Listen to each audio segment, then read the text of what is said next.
is the literary movements or the literary traditions. And that's what a lot of the focus of the course is on. That's what Romanticism and Realism and Idealism and all is going to be about.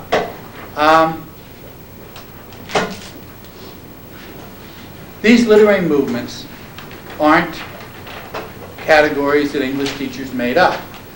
They represent decisions that groups of writers, often generations of writers, made about what writing ought to be. And before they could make that determination, they first had to make maybe the first determination all of us have to make in order to live our lives, and that is they had to make a decision about what is real. What is reality? Now we're starting out in the classical period, which is why I had to read the Allegory of the Cave. Because the two basic answers to that question, what is real, are either Aristotle or Plato. Now Aristotle says the physical world, the world of the senses, is what's real. What you can see, what you can touch, what you can taste. The world that comes into our senses is the real world. Now there's a difficulty with following Aristotle. If the physical world is the real world, what does that mean about mortality? What does it mean about death? When we're dead, we're dead.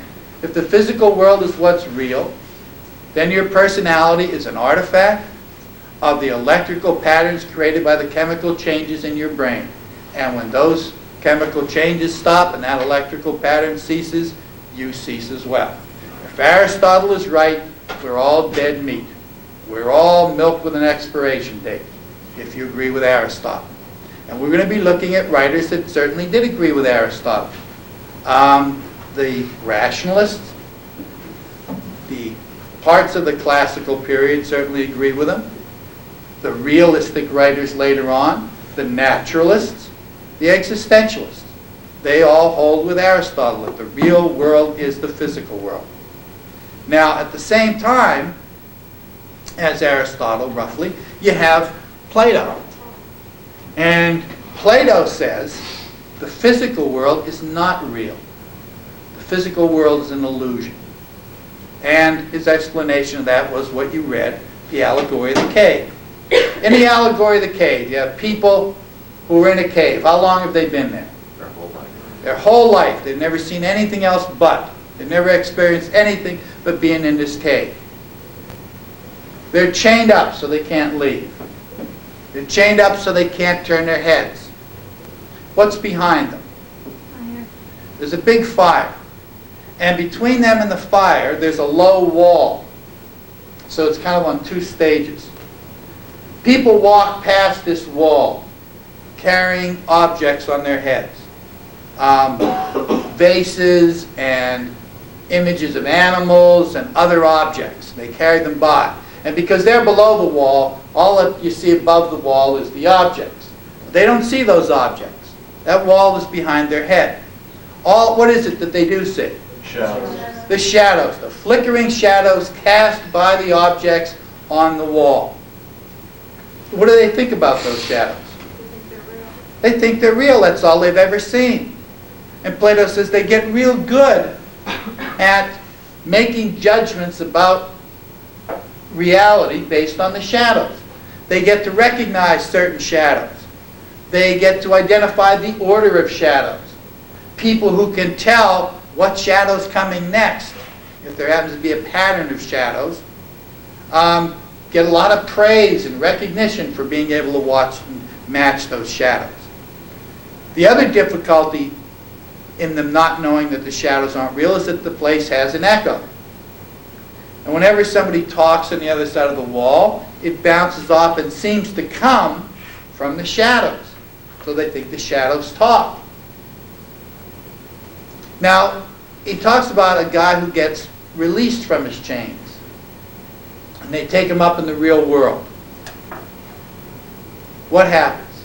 First thing that happens to him. Can he see anything? He's blinded. He's blinded. He's blinded, but he can't stand the light. All he's ever seen is shadows. So the light blinds him. Gradually, his eyes get adapted to it. First thing that he can see is shadows.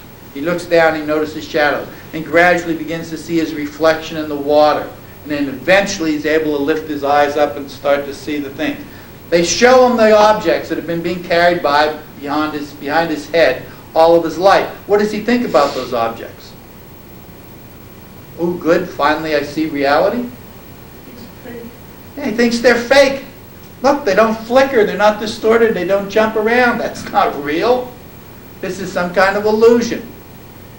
Gradually, he comes to accept the objects as reality. Eventually, he's even able to look up at the sun, the brightest of the light.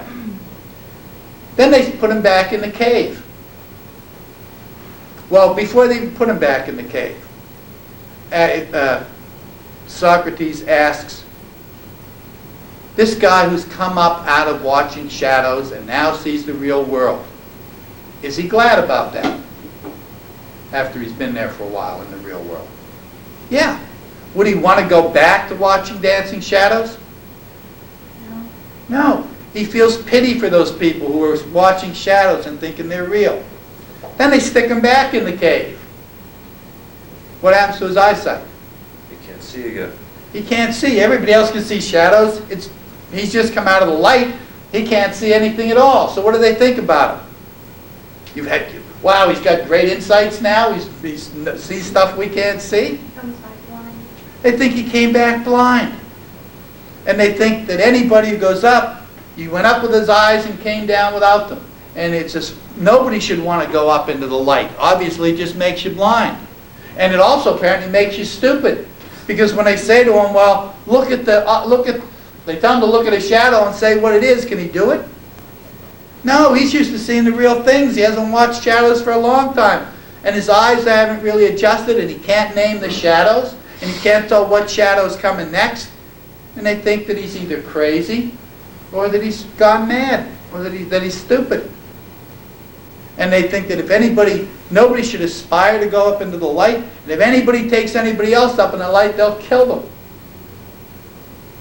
And what does the allegory stand for?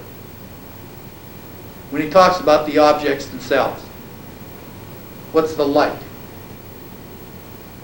It's the truth, the real world. And the journey upward is the journey of the soul. And the shadows are what we see. We're all watching a bunch of dancing shadows. This world, according to Plato, is a distorted reflection of a cosmic reality. Everything we see is just the misshapen shadow of what Plato called the ideal forms. And they weren't necessarily objects. For example, beauty is an ideal form. And the reason that we can see a beautiful painting and a beautiful person and a beautiful car